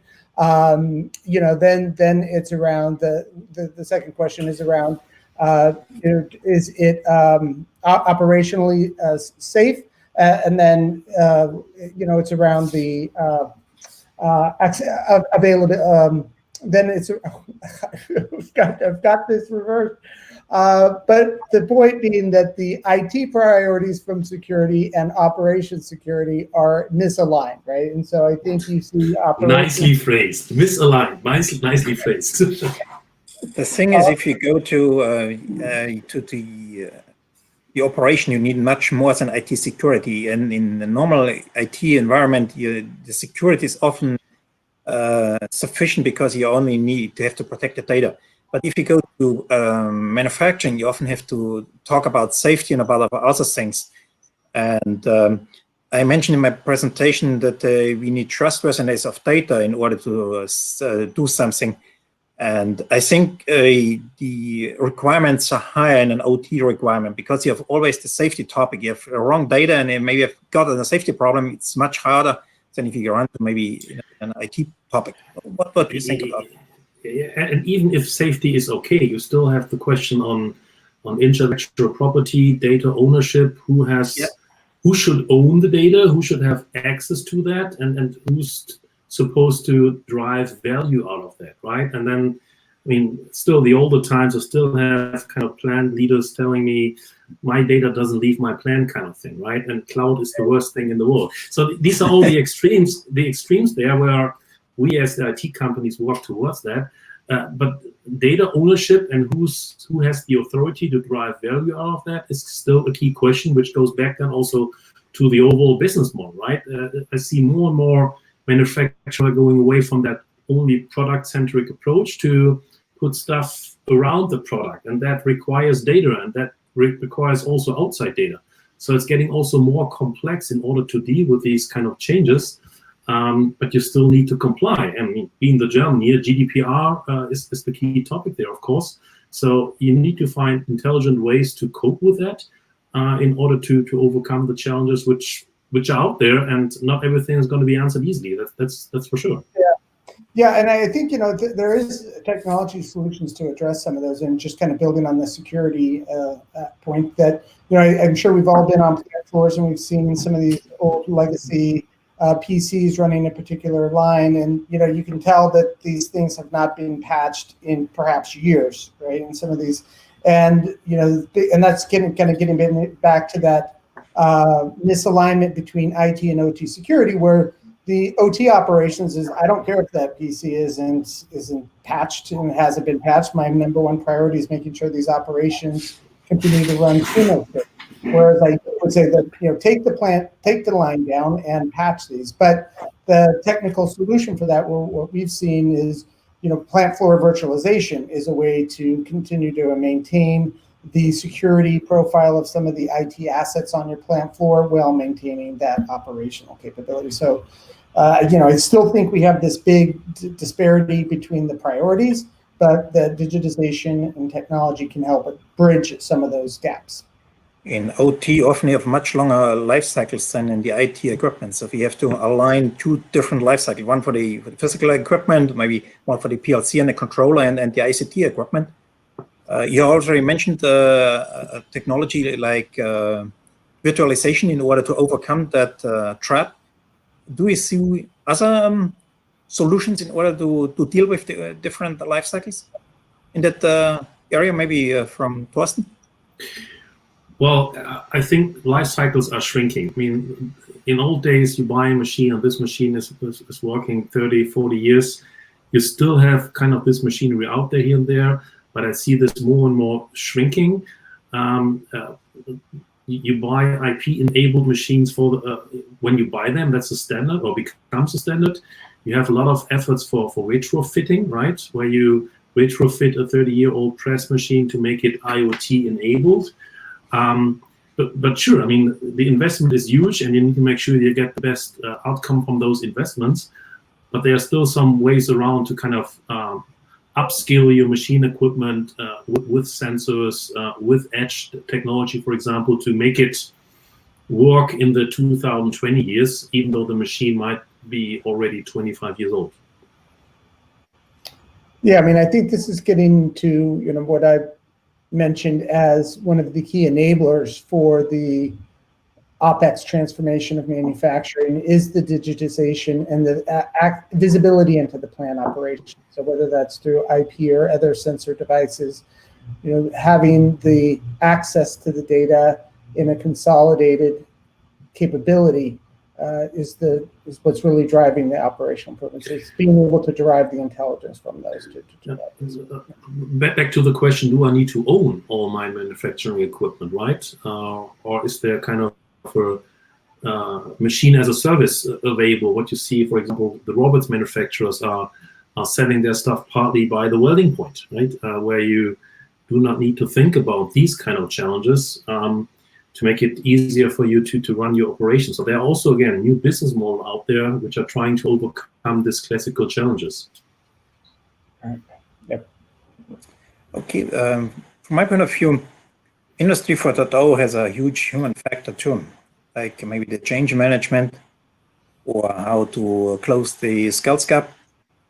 What topics or experiences do you have or do you recommend, solutions do you recommend to take the employees with the new requirements like digitalization, IoT, and Industry 4.0? Well, again, internal example, what we have done within IBM with our own supply chain, we deployed Watson technology all across the board. And it's not like we threw this technology on the people and they have fun with it. But we asked the people to work with the technology to feed the beast in order to feeding the information on our operation in order to ensure acceptance to work with this new technology afterwards. So you need to put the people into the center of all this, try to give them the tooling at their hand, but they do the great thing then with that, rather than throwing it over to them. Very similar. If you keep seeing data science capabilities or data science resources are very scarce. Yeah, but we have smart people in our manufacturing environment very often. So if you provide some basic data science skills, training, give them the tools, they have all the domain knowledge and they can do great things with this stuff no data science guy would come up with because they don't have the domain knowledge. So we made people really the center of all this in order to deploy that technology and have the proper acceptance and answering the question, okay, if the computer is taking over my job, what's my next job? That's something that those guys can specify while they work on the activities. This is how we deployed that internally. Yeah, I'd kind of build on what Thorsten said there in terms of the putting people at the center of this.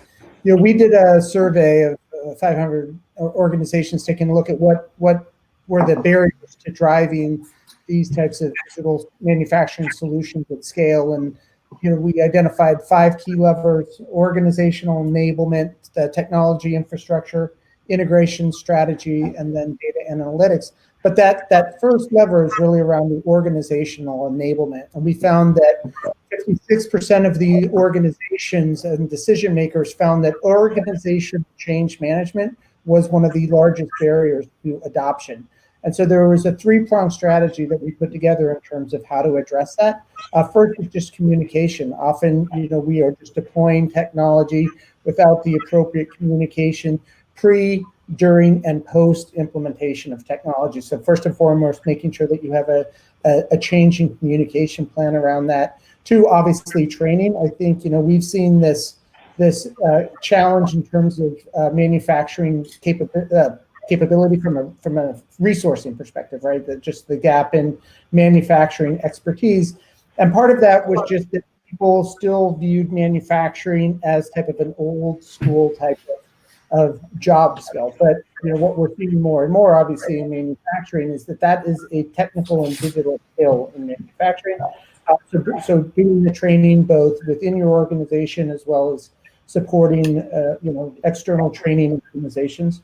And then so you've got the change management, you've got the training, and then the third would be the tracking and incentive, showing the value to the organization and to the people in the value of how the technology is improving their job performance. So it's in aligning incentives and tracking on the change. Back to maybe to the interface between the IT and the OT. There's a question from the audience. Do you see that questions from the audience under the stage Q&A? Let me grab it. I can get it. For the if somebody's in Germany, for instance, perhaps Thorsten, you go to Bruni and Q&A. Yeah, I'm seeing this. Maybe bring in the first one is from your experience. What does best practice of IT so on bring? And maybe we should it fits maybe into the current topic we have already discussed. Yeah, I mean the organizational ownership of Industry 4.0, right? Yeah. Yeah, well, there is no secret sauce to that. I think I've seen manufacturing leading and asking IT to execute has been a disaster, and vice versa. So it really depends where is really the domain knowledge and how can that drive value in terms of the business case, and what is the organizational position of IT within the company, right? There are large players, OEMs out there where you have a dedicated manufacturing IT, where that question really doesn't matter because manufacturing IT owns Industry 4.0. They have this symbiosis together anyway. But there are also organizations which have kind of a manufacturing organization and they rely totally on the IT side. And then IT is executing what the business line is kind of requesting. What I've seen is it only works in a very close conjunction. It really doesn't matter who owns this. It matters big time how they really work together, collaborate, coexistence, versus then having a classical kind of historical setup. Hey, this is what I want, Mr. IT. Give it to me, you throw it over the wall, and then IT comes back half year later. This is not happening. So you need to get the domain knowledge from manufacturing together with the IT knowledge. And this is more than classical IT in terms of networks. And you need to have, again, this data science flavor to that. The question is, where do I put data scientists in the organization? Do I put them into a central organizational setup close to structural management? Do I put data scientists into the business line within manufacturing? Do I put them into IT? So best experience I had, rotate them in order to do the symbiosis between IT data science capabilities with the domain knowledge, because you only can succeed if you combine those two capabilities for the good, to my experience. Yeah, I mean, I think we're starting, kind of just building on what Thorsten said there, I think we are starting to see a warming between that historical separation between IT and OT resources. I think in terms of the best practices, Thorsten mentioned one of them in terms of just the rotation. Two others that I would add would be one, the more that the IT organization is embedded in the OT operations, the better. Where we've seen IT resources in locations, in the plants being viewed more as partners as opposed to inhibitors to what they're looking to accomplish. I think that is proven to be the best bridge. And I also think kind of the executive sponsorship and the cross-training between IT and OT will also be a best practice. I just think that as you start to see the tighter integration between OT systems and IT systems, that historical legacy tension needs to be broken, because it's just not efficient for an organization to do that. Plus, you can throw another level of complexity in there if you have a chief digital officer organization also in that company. It's then a third dimension who wants to be involved, aware, making decisions, right? So you have IT, you have a line of business, and then you have this digitization organization. So it's even harder than to have clear responsibilities. And me being the IBM guy here, I'm always following the guy with a budget, because at the end of the day, they make the decisions, and they need to make sure that those other entities are running there. And I hardly have seen CDOs with budget, to be honest. So this entire chief digitization officer environment last 2 years, I think, decreased because it proved not to work from my perspective, because they did not own the problem, they did not own the budget, and they did not own the operation, which is the key thing in order to make a change from my perspective. Yeah, we had even complicating this challenge even further. We were working with the CTO of a Fortune 50 company, and she recently took over this particular CTO role.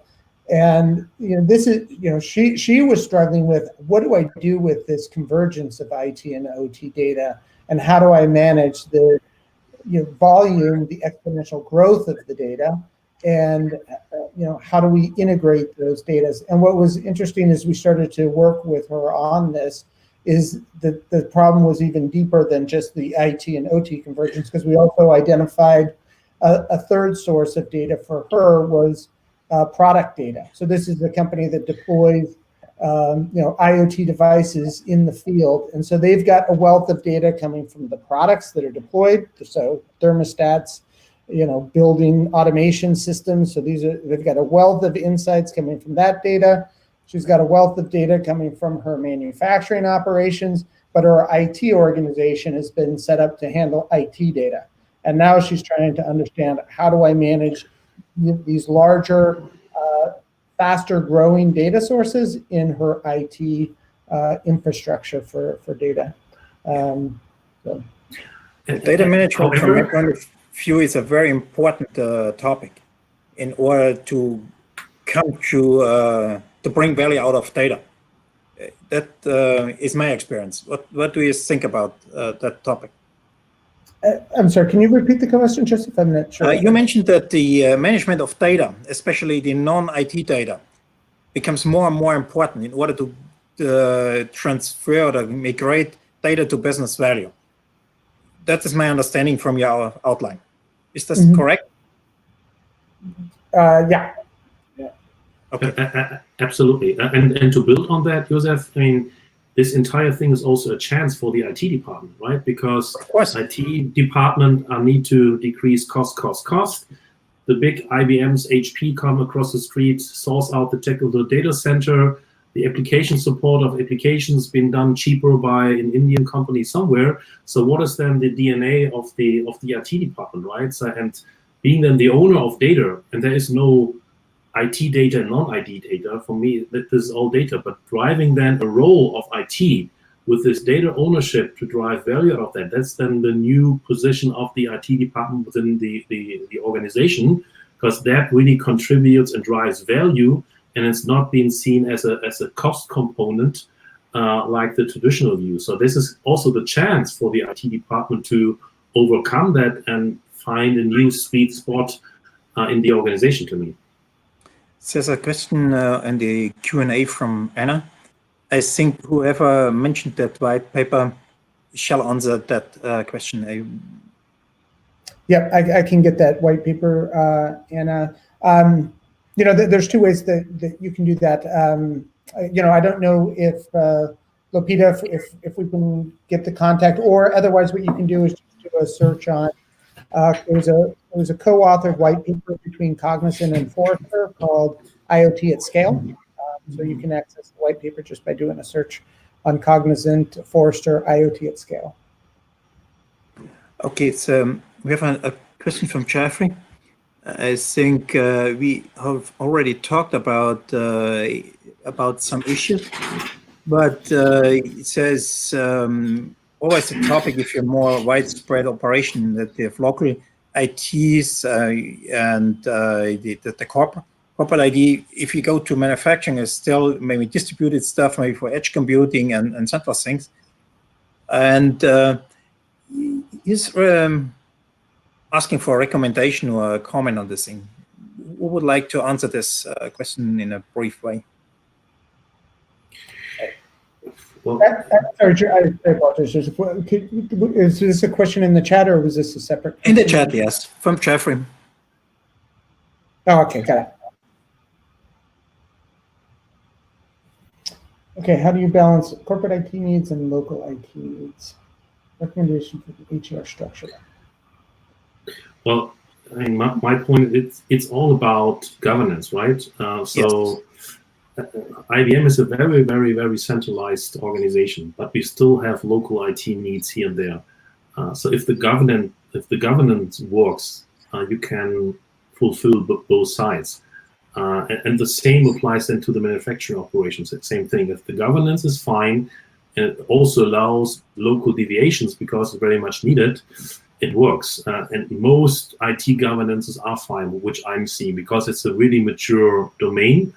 And everybody had that challenge in the past in terms of corporate versus local. Governance is the thing lands from my perspective there. Randall? Yeah, I mean, I guess, it's a great question. I'm just kind of thinking through. I mean, I guess the thought that I'd have there is that alignment in terms of the, shared KPIs, like, the key performance indicators, ensuring that as a corporate as well as a local IT organization that you have the shared KPIs. I think that would be my recommendation for ensuring that you have that collaboration between them. But I think the third piece of that is aligning with the KPIs of the OT organization. There's another question in there just around IT versus OT. So OT stands for the operational technology. So this is, kind of the plant floor operations technology. So that's kind of the distinction that we're making between IT within the enterprise, within the CIO, and the OT being the operations technology on the plant floor. And I was questioning earlier that inversion on the security priorities. I got it. And it's the CIA. So IT's priority in order are confidentiality, integrity, and availability. So, if the IT organization has a question, ensuring that there's confidentiality is their number one priority. That's actually the inverse for the operations. Their number one priority is availability, as I talked about. If something is not patched, but the process is running, that's good for OT organizations. They're not going to take their plant floor down if there's a patch concern, but IT certainly would take down an email server if it needs patching. I think it will be interesting, to see how much that changes, though, as you're starting to see the impact of some of these cyber attacks on Colonial. And that's not the first time we've seen these types of OT security attacks. I think they've certainly risen in prominence over the last 10 to 15 years. But as OT security now becomes, as I was working with one of the largest CPG companies about 4 or 5 years ago. The OT security became a CEO level, a boardroom level issue, as I'm sure it is at some of these companies that have been recently hit. You cannot assume that the OT operations are running separately and siloed and segmented. They are interconnected with the IT organization. So, OT security is certainly becoming a higher priority, but there is that CIA distinction in the priorities still there. However, I still see the OT budget the first being cut next to change management if you talk about a new project, right? So this is still, this 5% for OT, does that really have to be cut it out and then we're going to be fine on the business case?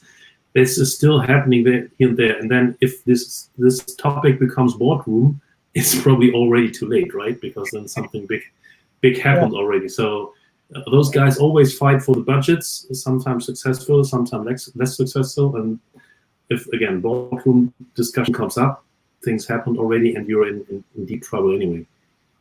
Okay. Unfortunately. The last question from Eric, I will answer. IT versus OT. OT is the nomination for operation technology. It means all the technology we use in manufacturing, and the IT that was for the IT department. Since we have reached the end of our panel discussion, we have already a couple of minutes over. We've started a couple of minutes later. I think we stop here. Thanks a lot, Randall. Thanks a lot, Thorsten, for your input and the great comments. And I give my back to Lupita. Okay, thank you, Randall. Thank you, Thorsten, and thanks, Joseph. Guys, you have any other questions before we wind up for today, and we will start tomorrow?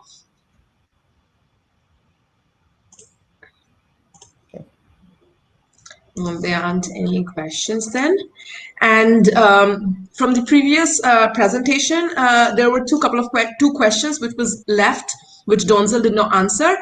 I had written to him and he had already answered the question to Jeffrey and to Eric. I guess that's fine.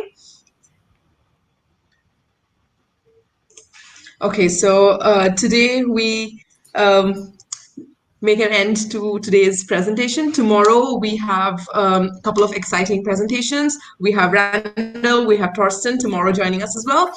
So we look forward for tomorrow, and till then, so take care. See you all tomorrow again. Thank you. Safe. Take care. Bye. Thanks, Joseph. Thorsten. Bye, Randall.